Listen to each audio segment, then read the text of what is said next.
listening to Hooked on Startups, where every week you'll hear from some of the most talented, inspiring, and successful entrepreneurs who shared their real-life stories, how they overcame challenges and failures, and how they mastered success. Get ready for some of the best business tips, tricks and tactics, and some frank, unscripted discussions. Here's your host, Matthew Sullivan. So on Hooked on Startups today, I can't begin to tell you how delighted I am to have Hillary Gadsby with me. Hillary, welcome to the show. Thank you, Matthew. Hi, everybody. So Hillary, you are the founder of Stiletto Gal. Yes, co-founder and of the Boss Box, which we'll talk about, and the CEO and founder of A Gadsby Affair, which sounds most intriguing. So I'm going to give a 10-second roundup. So Stiletto Gal is designed to inspire, educate, and connect women entrepreneurs. Yes. A Gadsby Affair is all about creating amazing events, product launches. You've worked with Gucci, Ralph Lauren, Toyota, the Four Seasons, Saks Fifth Avenue, Aston Martin. The Boss Box. The Boss Box is a subscription box and community for women in business. But it's just so much more than that. So where do we start? I mean, let's start with A Gadsby Affair. How about that? Sure. So A Gadsby Affair started, and this actually leads right into the Boss Box as well, is that basically I had no mentors, no female mentors when I started my business. I had started it because there was a lack of return on investment for events. So I was working for this other company out of San Diego doing business development for them. It was a kind of a concierge event planning firm, and it just wasn't the right fit for me. I had always kind of wanted to go out on my own. I'm kind of a serial entrepreneur, have been since I was about 11. And I wanted to find a way to get a return on investment for clients. And so I was bringing this one client in, and he said, you can do this on your own. I know you can. And the only reason I'm working, I'm signing with this company is because of you. I want to work with you. So within probably 2 minutes of kind of going back and forth, he said, why don't you just start your own company? Why don't you send me a proposal by tomorrow, and then let's go from there. So I sent a proposal that was $50 less to do client appreciation events for an accounting firm, and the rest is history. He hired us for one event, and then after that one event we had 7 more, and that's how my career started in strategic marketing and events for A Gadsby Affair. So I literally created the company within about 2 minutes. Which is brilliant. But I mean, the key phrase there is he said, I want to work with you. Yes. And I think really a lot of what sales is all about and relationships is about the personal relationship. So even though you might have this most amazing company and graphics and buildings, but if the people there don't have that ability to connect, how important in your experience is that connection, that ability to really connect with your customers? Well, it's one of the most important things, I think, in business. I actually started out with connections. I believe that every single person that you meet will bring you to something even greater. And I have believed that in every part of my life, every part of my business. And when you want to connect with your clients, you have to find a way to connect them to other people to help elevate their business at the same time. And a lot of people really are in it for themselves. I mean, I don't mean to be glib about this, but when you're trying to connect with people, if you go onto Facebook, then a lot of these courses, always be closing, sell, sell, sell. It's, take. And I've listened to a number of the interviews that you've been on, and one of the common themes is this idea of collaboration and abundance. In other words, you don't have to take from people. It doesn't have to be all about you. So can we explore that? What is your views on how collaborating with people and elevating other people, as you say, is so important? I mean, it is, I'd say the most important thing for me is collaborating with other people because, 2 heads are always better than one. 3 heads are better than 2. It's about finding what your strengths are and what the other person's strengths are, your weaknesses, their strengths, and putting them together to create something even bigger. Like you said, in a lot of my interviews, I talk about collaboration and how important it is. And I don't believe in competition. I believe in collaboration. I believe in that people can help one another in so many ways. We may be doing the same thing, but there's always a way to collaborate instead of compete. Earlier, you said you didn't have a mentor, and it strikes me that your journey was probably a little bit more difficult than you make it out. Tell me a little bit about the sort of challenges that you faced in building A Gadsby Affair, because you had the one client, but one client doesn't build a business. How did you find life after that moment? Well, my dad gave me the gift of gab. So the Englishman that he is, he gave me the gift of gab, and I just started networking like crazy. One of the things that was really important to me was, okay, who is my client? And I actually went into the financial services businesses. So I started with an accounting firm, and I thought, okay, well, if I'm going to be doing an accounting firm, why not go to banks? Why not go to other accounting firms? Why not stay in that area? So what I did is I started joining networking groups that had those service firms in them. So why not go right to your client, right? Your potential client. So that's exactly what I did. So I started joining boards of different organizations. I joined an organization called Business Forums International, which started by Houlihan Lokey, was now bought, I believe, by BDO. I was part of some very private networking groups, a gentleman by the name of Carl Terzian, who passed away a few years ago. And I met pretty much most of the people that are my closest, I would say Rolodex, if you will, now, and they have introduced me to other people. I've pretty much done everything for my business referral based only. I never really marketed. It was always referral based. And I would like to talk, Matthew, about, people wanting to work with just me. And that's a challenge that I've had in A Gadsby Affair, because when people only want to work with you, it's very difficult to scale. It's very difficult to go from that next thing. So if they say, I want to work with you, so you end up closing them, working on the client, but you have no time to go out and get your own business. So that's been a very difficult thing for me. And I think that a lot of entrepreneurs and service businesses, they struggle with that. And I definitely have. And building a business is one of the most difficult things, because you, as the founder, the visionary, you have a very precise view of how you want everything to be. So Yeah. Trying to get people to work with you as partners or employees must be very difficult. It hasn't been. I've been really lucky. I do everything with independent contractors. I don't have employees because we are an event-based business, so it's project-based. I have found one person who is incredible, who is she's an extension of me, and she's even better than me.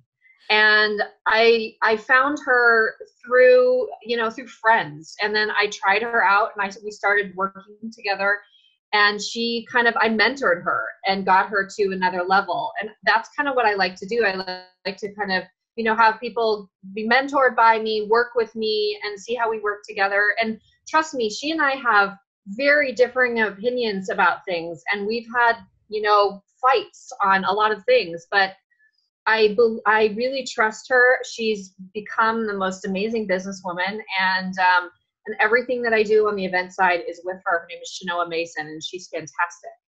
And why do you think it is that you went through your early phases of business without a mentor? Is it because it was something where you thought, well, I can do this on my own, I don't need a mentor? Or was it that there weren't people around that resonated with you? Or a lot of the mentors that I had or advisors were men.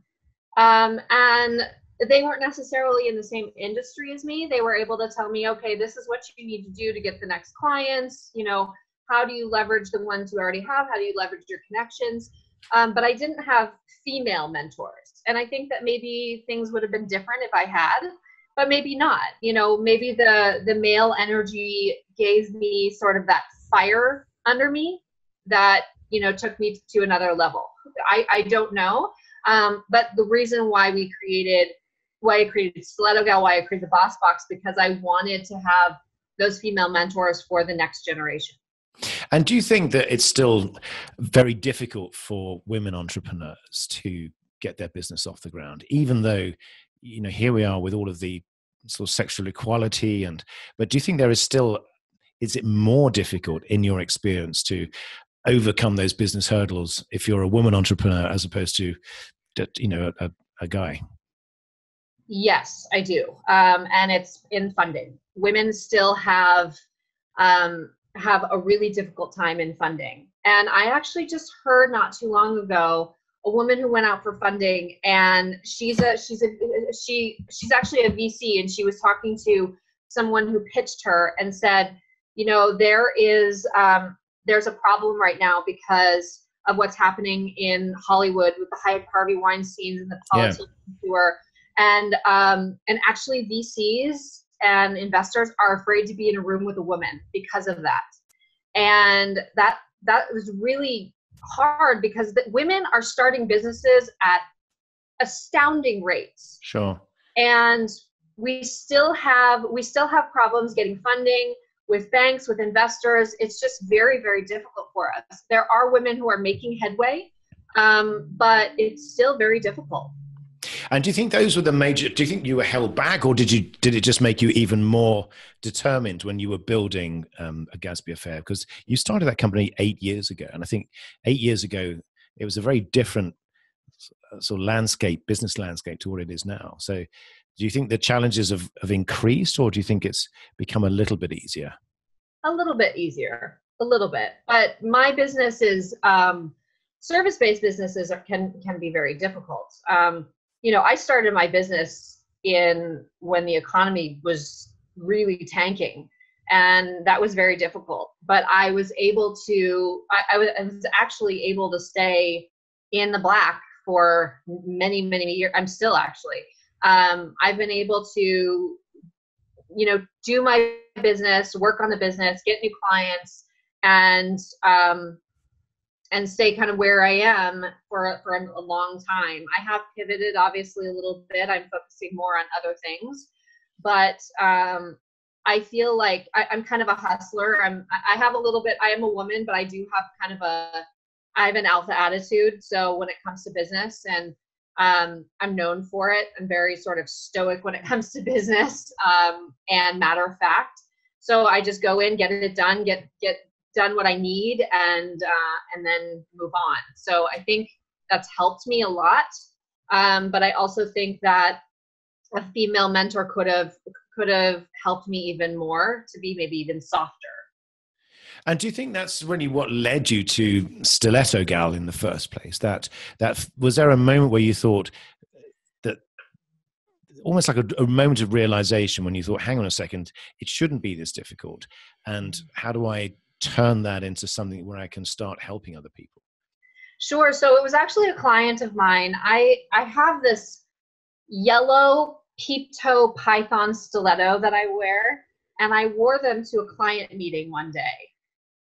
And they introduced me to their colleagues as the Stiletto Girl. Like, they were kind of like, this girl is all about her shoes. She always wears really fun shoes. And I was sitting with a blogger friend of mine in a cafe, and she said, I love your stilettos. And Stiletto Gal popped in my head, and I bought the domain name right there. And I really didn't know what I wanted to do with it. I was like, all right, how can I use this to elevate my business, to get more, to market my business? Because this is my personal brand. I'm going to start it as my personal brand.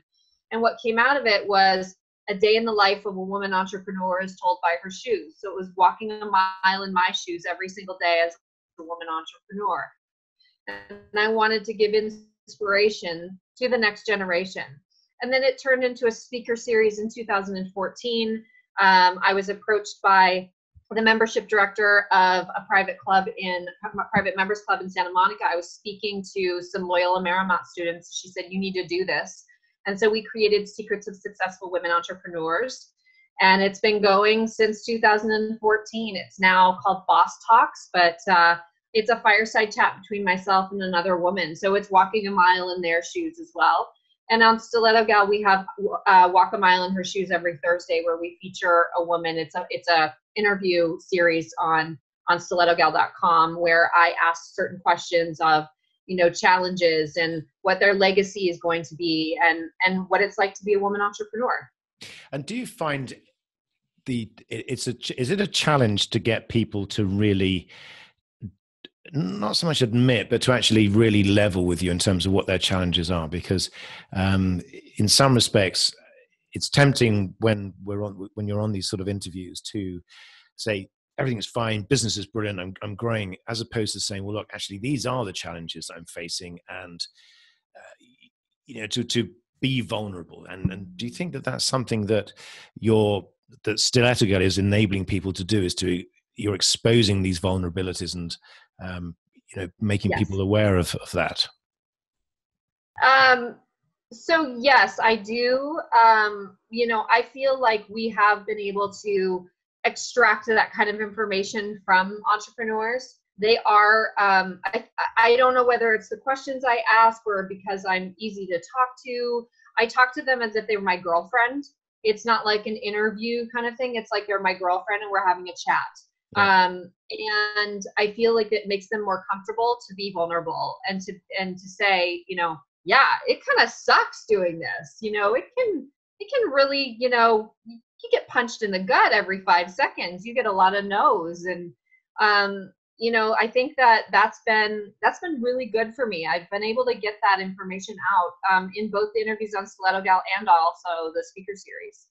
But I think that's really the life of an entrepreneur as well. So it's not exclusively, obviously there are all sorts of different challenges, but I think would you say part of it is just the life of an entrepreneur and part of it is just trying to compete generally? But is it that sharing of these are the these are the crap days I've had in the last few days because no one seems to be taking my calls, and I think a lot of it is it just sort of sharing those sort of ideas?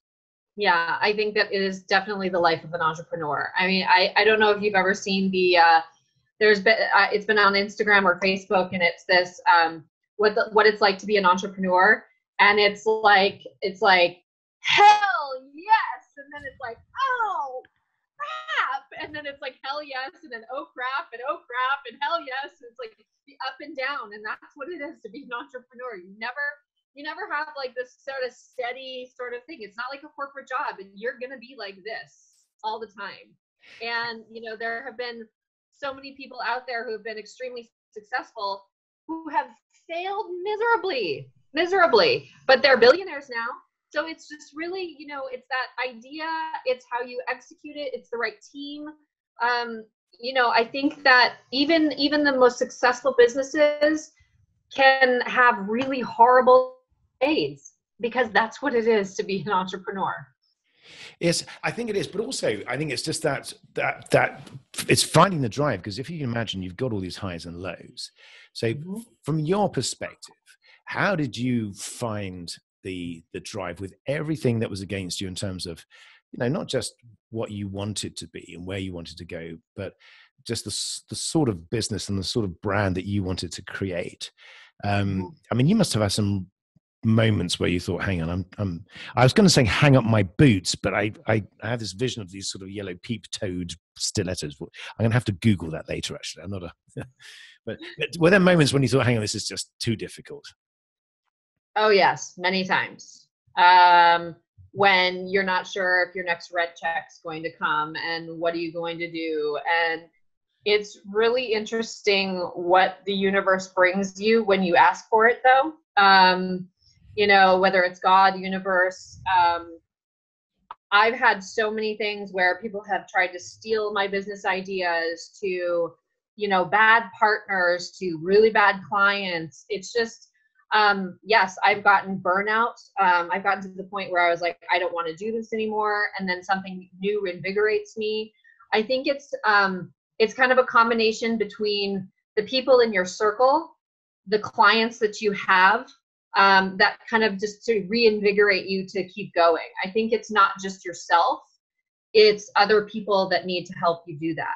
And that's what I've relied on a lot of female friends, male friends, to kind of keep me going and say, Hillary, you got this, you're the goods, you can do this. And it takes a little bit of, self-love, but I've been able to do it. I mean, just the other day I was like, why am I doing this?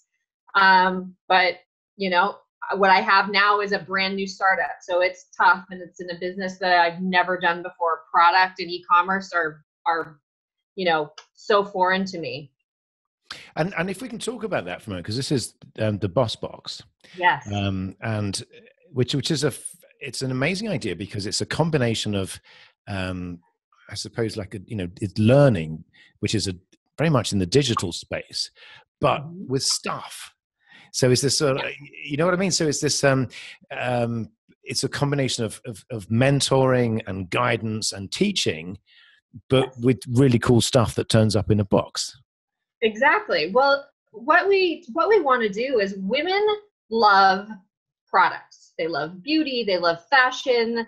They like things for mindfulness, wellness. They want something tangible to grab, to be able to use it.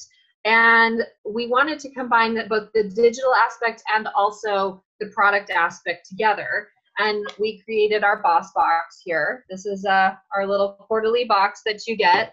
And what it does is it provides you inspiration. The products in the box are actually female founded. So we make sure that we have female founded mostly female founded products in there, because it's all about inspiring people, right? They see a product in our box, they're like, wow, I can do that too. What a great product. I can do it. They got into the Boss Box. They're obviously a brand that, really resonated with the founders, and, I want to use it too.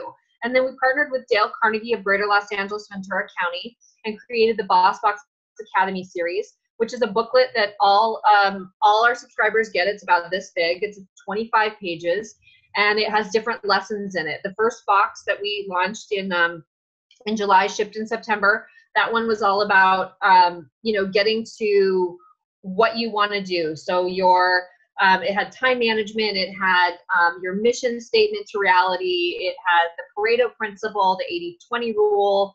So we had that kind of thing. And then you have a 60-minute or 90-minute coaching session live with other of the subscribers to talk about what your struggles are, what your needs are in your business, whether you're a solopreneur, somebody who's doing it as a side business, or full on, trying to scale.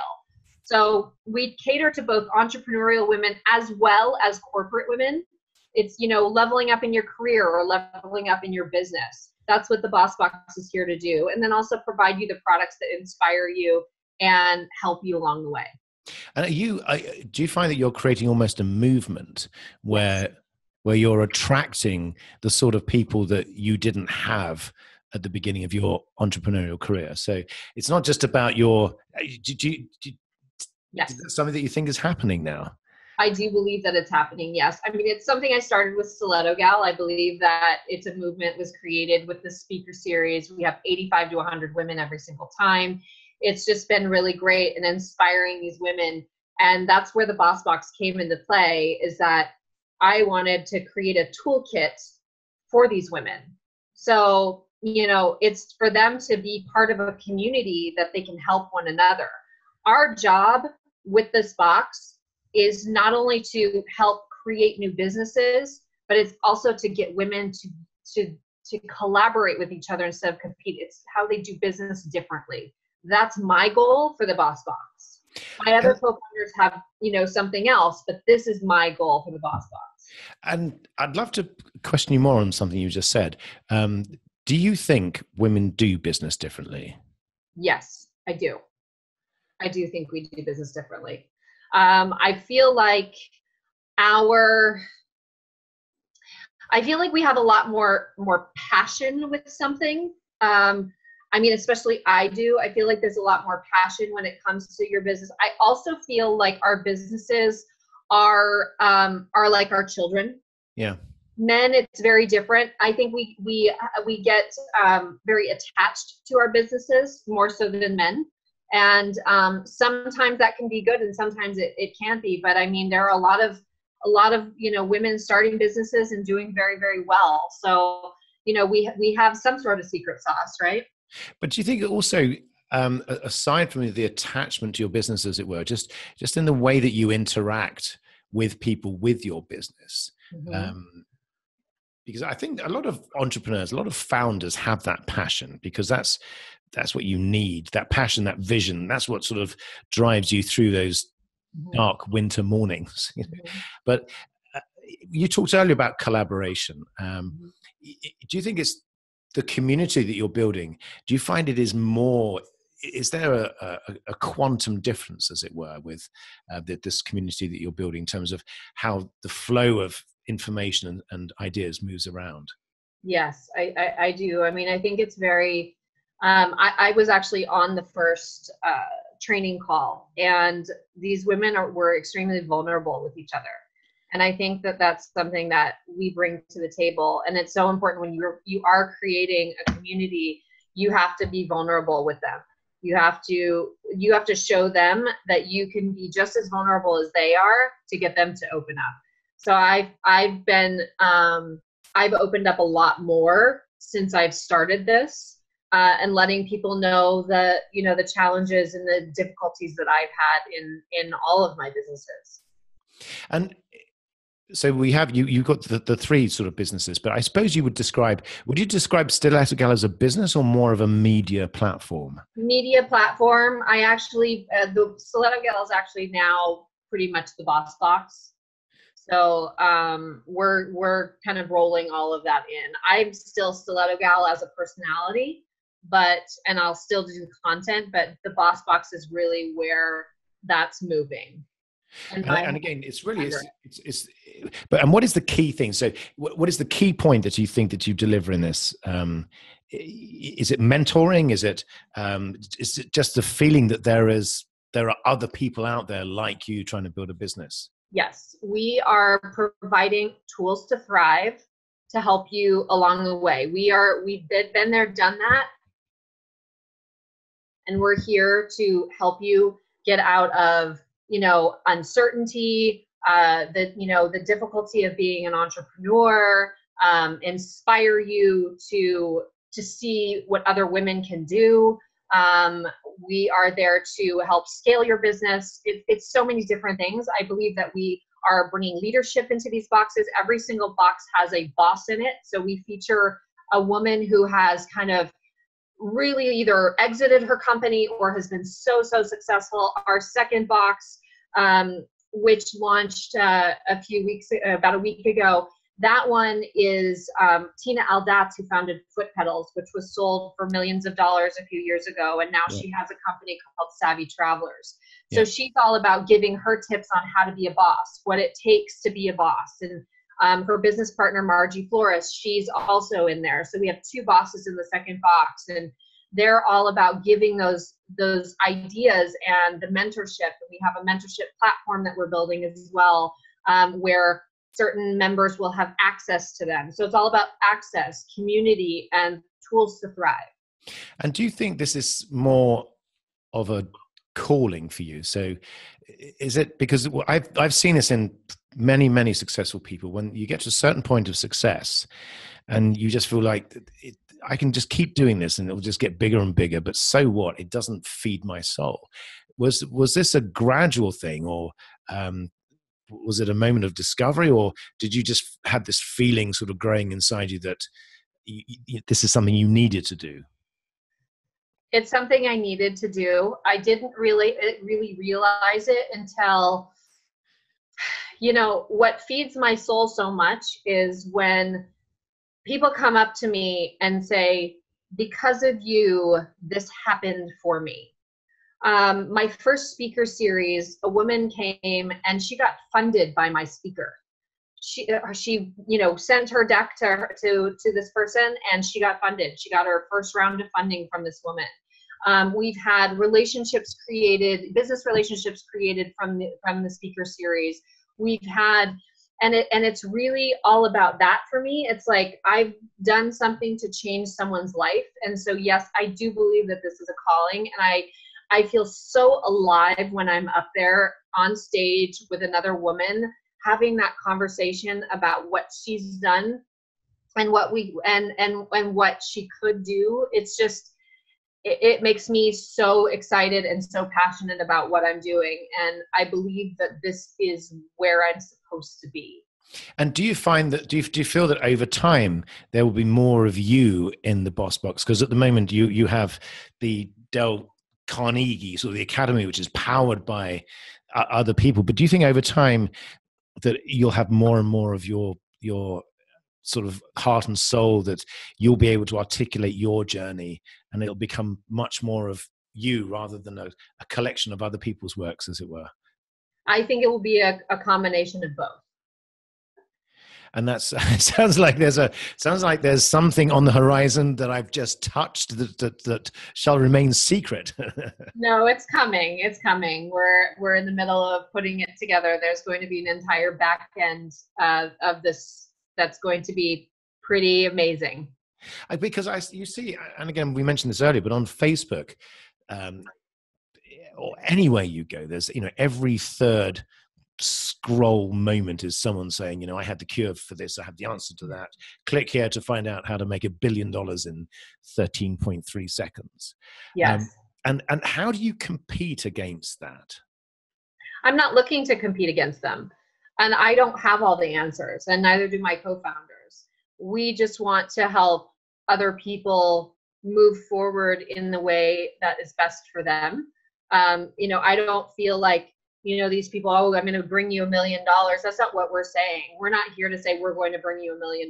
We're going to give you the tools to get to where you want to be, where you could be. It's not about that one shot kind of thing. It's gradual, and it's about bringing them a community that's going to help them along the way. It's not just me and my co-founders. It's everybody that's part of this. And that will clearly shine out, because I think you can tell very quickly if these things that you're scrolling through are just, people making it up. So what I think shines out from everything you're saying is just that window into, the authenticity, the fact that these are things that you've been through, that you've struggled through. This isn't just another business idea that, how do I tap into this market? It's a calling. It's something that I need to do. And how important do you think that authenticity is in building a personal brand? It's extremely important, especially with millennials. They want to see the raw you. They want to see everything that is wrong. They want to see everything that's right. They want to be they want to co-create something with you. And that's my goal, is to be able to co-create something with all of our subscribers. And I think that's that is the unique thing, is the fact that what you're creating really does have that energy. It does have something that is not just a course, turn to page 9 or something. It's something that is really evolving, and it has your heart and soul. And now that you're on this path, do you find it more of a challenge than your other businesses? Is this something that is harder than you've done before? Yes, much harder. Like I said, I have no idea how to do e-commerce. None. I am learning. I'm like a sponge right now. I feel like I'm a little kid learning over and over something. I've joined these different Facebook groups that's all about subscription box businesses. I've gotten, consultations from people who have done subscription boxes. I have done, how to run them, how to scale them, how to get new customers. Like every single day, every single night, I am up late just trying to get more and more information that I can possibly learn on how to run a subscription box company and how to do e-commerce and growth hacking and all that. I think that's really important when you're in a startup, is that you have to just be a sponge, and you have to consume everything that you can and learn. And when you've learned that, and and you scale, then you can find someone else who's better at it, who can do better than you. I don't think that we should all be doing, we all wear a ton of hats, but I don't think it should be that way always. You have to outsource to people who know actually what they're doing. You're right. But again, that's a very important point, because many people are very successful because they do exactly what you're doing, which is where you roll your sleeves up and you say, look, I'm going to figure this out. I'm not going to advertise for an e-commerce specialist, because what do I put in the ad? I don't know what this is about. So the ad says, I don't know anything about e-commerce. Please come and teach me how to do everything. Right. Which, so that's, but your point where you're throwing yourself in, that must be exciting and challenging at the same time. It's both tiring. It's like, how do you do this? And then how do you sell a box, right? It's not really necessarily just the box. Like you said, it's the community, it's everything that it represents. It's not just a product. And so how do you do that? And that's, something that we're learning every single day on how do you scale this? Where do you go from here?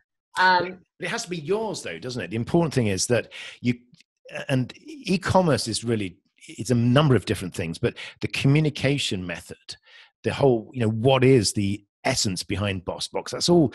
Do you find that you need to know everything about it just to get to the point where you can say, okay, now you can do that, and you can do that?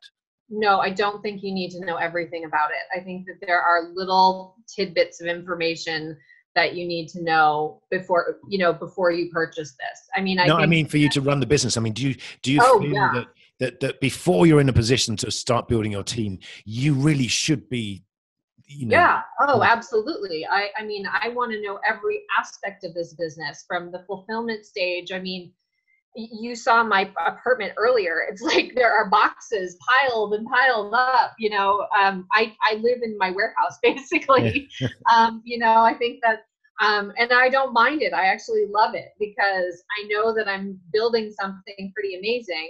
And if I'm living in it and I'm, living and breathing it every single day, the better I will be to lead a team about it. They'll see the passion that we have. They'll see that I know what I'm talking about instead of somebody who doesn't. And is that for me, it gives me a tremendous buzz creating new companies. It's that challenge.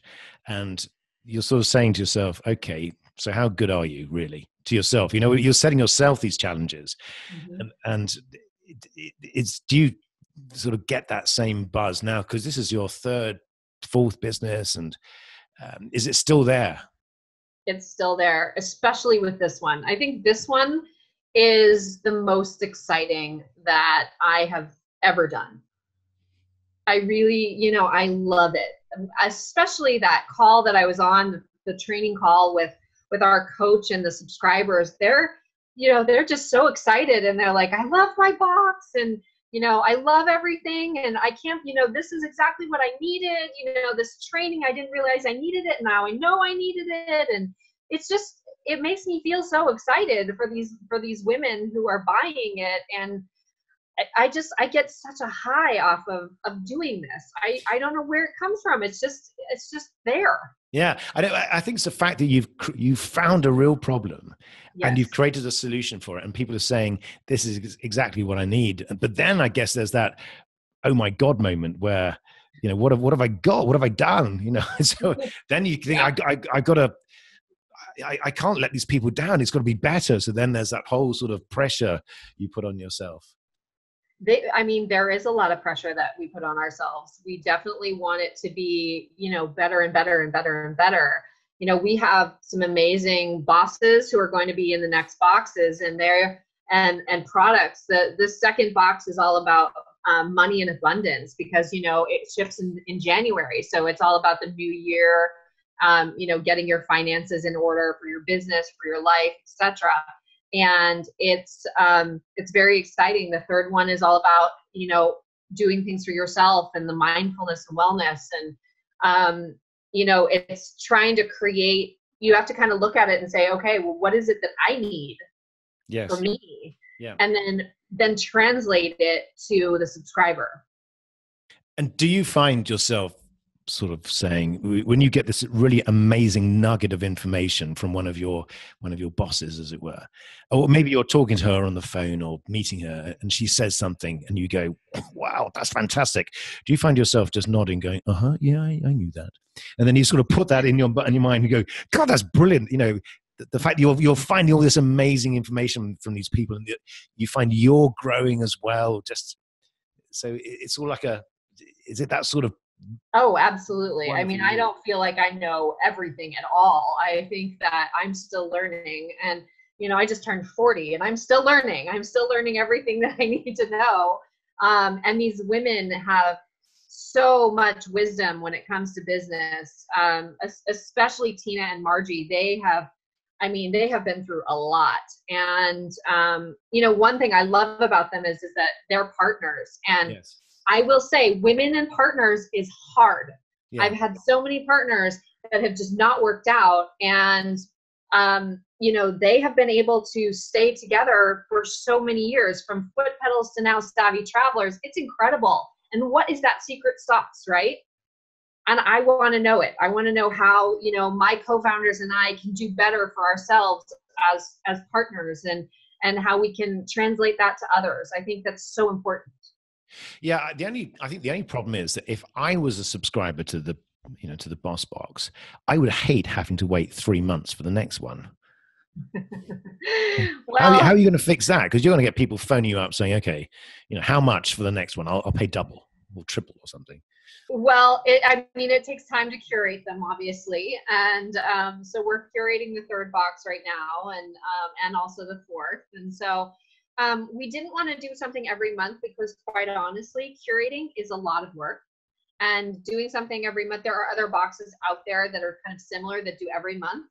We wanted every quarter, and then behind it, what we're building, we have about 18 pieces of content that's about to drop onto our site. So they're going to be inspired by more content as well. And also we're going to have some other trainings and things like that are going to come along. So they won't be so, missing that box. Sure, They'll have, I guess. yeah. So it becomes something that I can almost be part of my daily routine, with this expectation that Christmas comes 4 times a year now. Right. Well, I think anybody loves to just have a gift and open it. And what we do is, for the whole experience of the box, it's like you're opening up your own gift to yourself. Let me tell you, it's not just women. I Amazon stuff to myself regularly.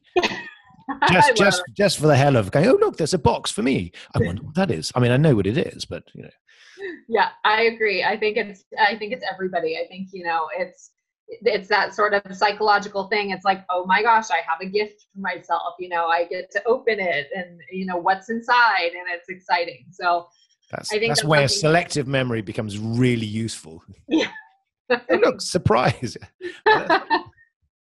Yes, it is brilliant. But you can tell just the excitement. I think it's the excitement of the fact that it's new, that you've created it, that it's working, and that you're getting this feedback, you're creating this momentum, this movement, that you're helping all these people. And the sort of feedback that you're getting when people say, just those few words that you said just unlocked everything. Yes. So that's and talking a few words that unlock everything. I'm now going to launch into my 10 questions. I love it. That will unlock endless amounts of information. I now have to say thank you again to James Lipton for this, for his I'm just technically borrowing these questions, and apologies to everyone who listens to this, who hears me say that same thing over and over again. So anyway, my first question is, what is your favorite word? My favorite word, I'd have to say, is peace.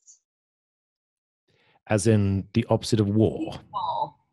Yes. And what is your least favorite word? Envy. You do realize these are 2 completely new words. No one has had these before. So you are the winner so far of the new word game. Peace and envy. Number 3, what are you most excited about right now? Opportunity. Oh, brilliant. And what turns you off right now? What turns me off? I'd have to say arguing turns me off. Between partners or people in the street throwing things at each other? In general, I don't like confrontation. I know there seems to be right now there is an air of confrontation. So hopefully that will pass. I know what you mean. So what sound or noise do you love? I love anybody singing. I love to sing, and I love to hear people sing. And so anybody singing a song, it just perks my ears up. So what sound or noise do you hate? I hate the sound of a honking horn, like a car and somebody honking at you. That's that sort of violence confrontational, yes. thing, isn't it? Yes. And what is your favorite curse word, sort of leading gently onto that?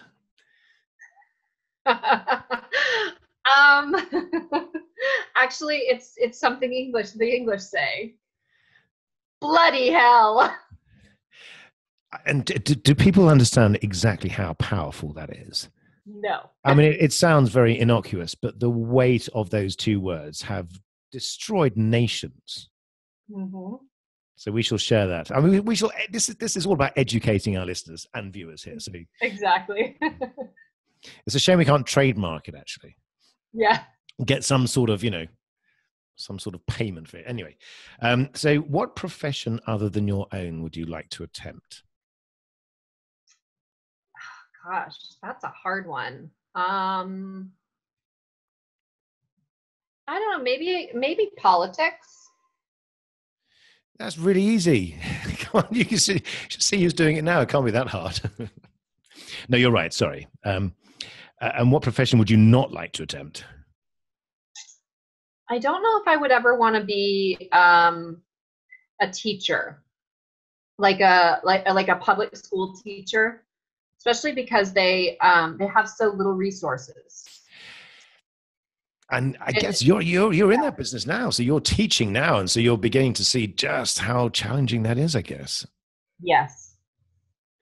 And my final question is, if heaven exists, what would you like to hear God say when you arrive at the pearly gates? Come on in.